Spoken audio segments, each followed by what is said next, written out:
Hello friends, இந்த வீடியோவில் என்ன பார்க்க போகிறோன்னா, இப்போ தொட்டாலே வந்து பார்த்தீங்கன்னா அதுக்கு அந்த ஏரி பேர் வந்து மரண ஏரி சொல்லுவாங்க. ஆப்பிரிக்காவில் தான்சானியாவில் வந்து இருக்குது. அது மட்டும் இல்லாமல் வந்து பார்த்தீங்கன்னா கல்லாக அப்படியே மாற்றிடும், கல்லாக மாற்றி அப்படி இறந்துருவாங்க. இந்த ஏரியில் அப்படி என்ன தான் இருக்குன்னு அதை பற்றி ஃபுல்லாகவே வந்து நம்ம பார்க்க போகிறோம். இப்போ அதிக காரத்தன்மை வந்து இந்த ஏரியில் வந்து இருக்குது. அதாவது சோடியம் கார்பனேட் மற்றும் கால்சியம் பை கார்பனேட் வந்து அதிக அளவு இருக்கிறதுனால இதில் வந்து தண்ணி குடிக்க வந்து தெரியாமல் தண்ணி குடிக்க வர வந்த உயிரினங்கள் வந்து பார்த்திங்கன்னா அப்படியே வந்து உள்ளே விழுந்துடும். அதனுடைய கண், தோல் அப்படின்னு தண்ணி வந்து பார்த்திங்கன்னா பயங்கரமாக அப்படியே எரிச்சிருமா. இதனால தான் ஏத்தியர்கள் கூட வந்து பார்த்திங்கன்னா உடல்களை பாதுகாக்கிறதுக்கு சோடியம் கார்பனேட் தான் இந்த ஏரியில் வந்து அந்த சோடியம் கார்பனேட் தான் இந்த ஏரியில் இயற்கையாகவே இருக்குது. இது வந்து உடலில் வந்து அழுகாமல் இருக்கிறதுக்கு வந்து உலர வச்சு வந்து இறுக்கமாக இருக்கும். இதனால் இந்த இறந்து போன விலங்குகள் என்ன ஆயிரும், அப்படியே கல் மாதிரி சிலை மாதிரி அப்படியே இருந்திருக்கு. இதில் ஆராய்ச்சி பண்ண வந்து நிறைய வந்தவங்க என்ன பண்ணியிருக்காங்க, நிறைய வௌவால் பறவைகள் இந்த விலங்குகள் எல்லாமே அப்படி கல் மாதிரி இருந்ததை வந்து பார்த்திங்கன்னா உயிரோடு எடுத்திருக்காங்க.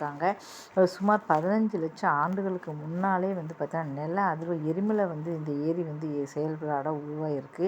இதற்கு ஓல் டொய்னோ லிங்காய் அப்படிங்கிற எரிமலையிலேருந்து வர தாது வந்து அந்த இதுலேருந்து ஏரியில் வந்து கலக்குதான்.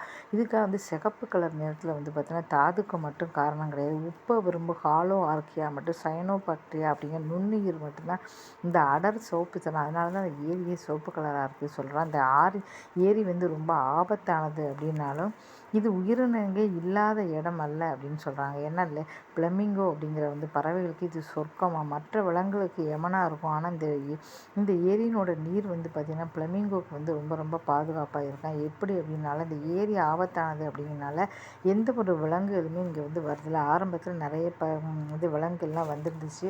அப்புறம் வந்து பார்த்திங்கன்னா அதுக்கு வந்து பார்த்திங்கன்னா அப்படியே இறந்து போய் கல்லாக போகிறத பார்த்துட்டு இந்த தண்ணி குடிக்கிறது இந்த பக்கமே வரது கிடையாது. அதனால் இந்த ஃப்ளமிங்கோ வந்து கொஞ்சம் கூட பயமே இல்லாமல் இந்த பக்கத்தில் தான் இருந்துக்கிட்டு நல்ல இனப்பெருக்கம் வந்து செய்யுதான். ஏரியில் உள்ள சிகப்பணுக்கு பாசி வந்து பார்த்திங்கன்னா இந்த ஃப்ளமிங்கோக்கு வந்து சாப்பாடாக இருக்குது. அதனால் சாப்பிட்டுட்டு சந்தோஷமாக இருக்குது. இந்த ஏரி எங்கே இருக்குது அப்படின்னா ஆப்பிரிக்காவில் தான் வந்து இருக்குது. தான்சானியா அப்படிங்கிற இடத்துல தான் வந்து இருக்குது.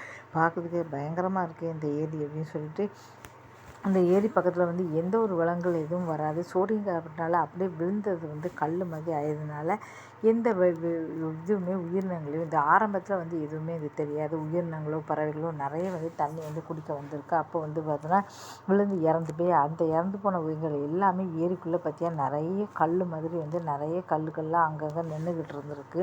கல் மாதிரி நிறைய இருந்திருக்கு. இப்போ வந்து யாருமே அது போகவில்லை. அதனால் ஃப்ளமிங்கோக்கு வந்து ஒரு பாதுகாப்பாக வந்து பக்கத்தில் வந்து நிறைய இனப்பெருக்கம் செஞ்சுக்கிட்டு சந்தோஷமாக வந்து எந்த பாதுகாப்போடு வந்து இருக்குது. இந்த வீடியோ பிடிச்சா மறக்காமல் சேனலை வந்து சப்ஸ்கிரைப் பண்ணுங்கள். இதுமாதிரி நிறைய வந்து பார்த்திங்கன்னா வீடியோக்கள் வந்து போட்டிருக்கேன், மறக்காமல் வந்து பாருங்கள். நன்றி, வணக்கம்.